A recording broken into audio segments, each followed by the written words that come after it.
Okay, so I wanted to jump on here real quick and just do a quick video and talk about the homeowner's duties after a loss and then the proof of loss.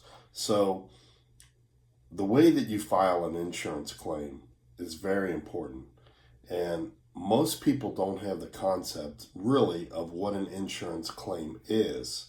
Okay, and so I just kind of want to educate you a little bit.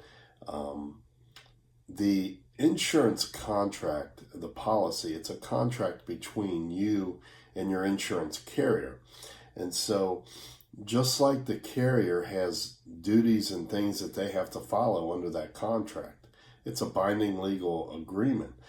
So, you also, as the policy owner, you have your own duties and things to fulfill once you have a claim. And the thing is, what people need to start doing is when you have an insurance claim, one of the first things that you should go look at is the conditions section of your policy. So you'll have your declaration page. You'll have, it'll list the coverages that you have. Then you'll have like an insuring agreement, which is what the insurance company will pay. But then you have a section called the conditions, and in that section, you will have what's called your duties after a loss, or things that you have to do after a loss.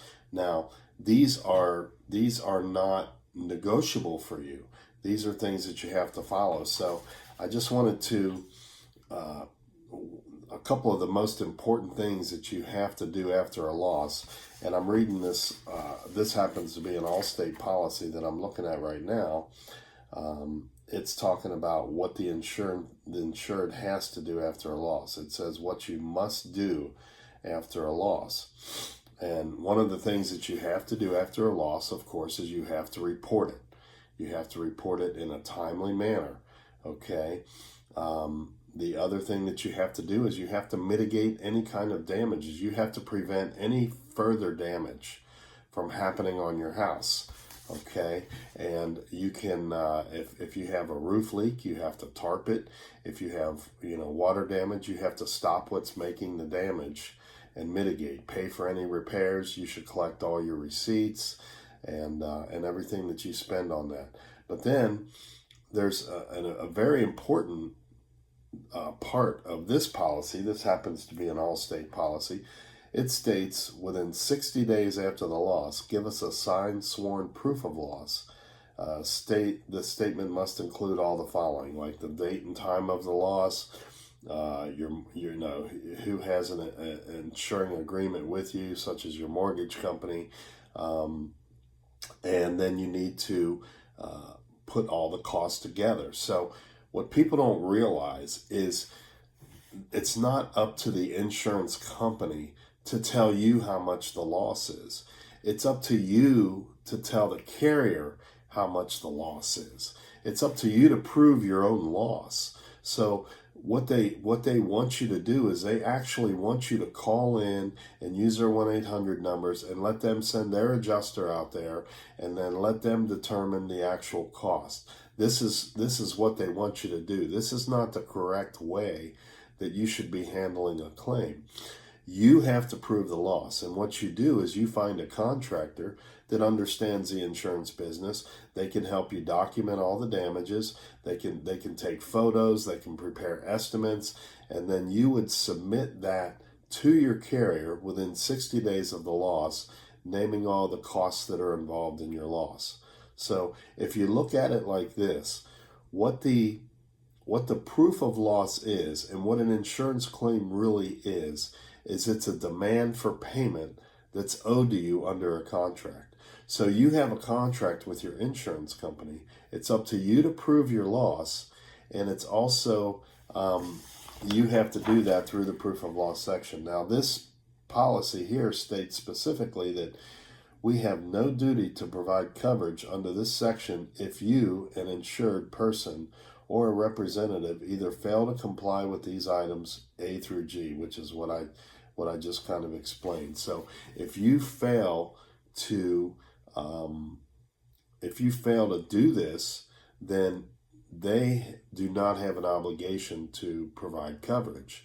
And so they normally do, but this is where claims can drag out for years and years or months and months, and then you're calling and you're calling.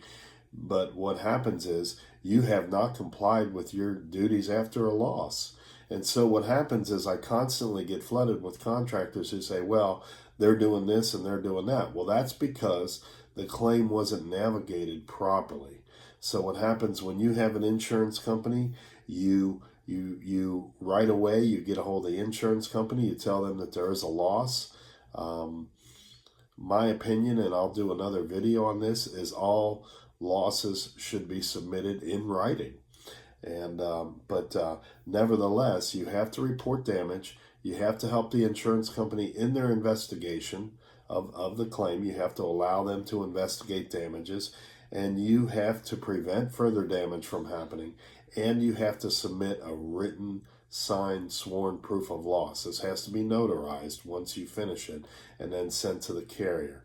This is within 60 days of your loss. Okay, now I know that just about every State Farm policy requires a written proof of loss, and so does your Allstate policies. A lot of your policies will say at our request. If we ask you for a proof of loss, then you have to submit one.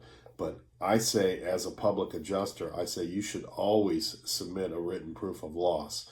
And if you need help with a claim, you can get with the person who gave you this video, or you can get with me anytime, and I will gladly show you the proper way to navigate a claim. My name's Martin Rand. I'm a public adjuster here in Ohio, Kentucky, and Indiana, licensed in those 3 states, and I would be glad to help you. Thank you.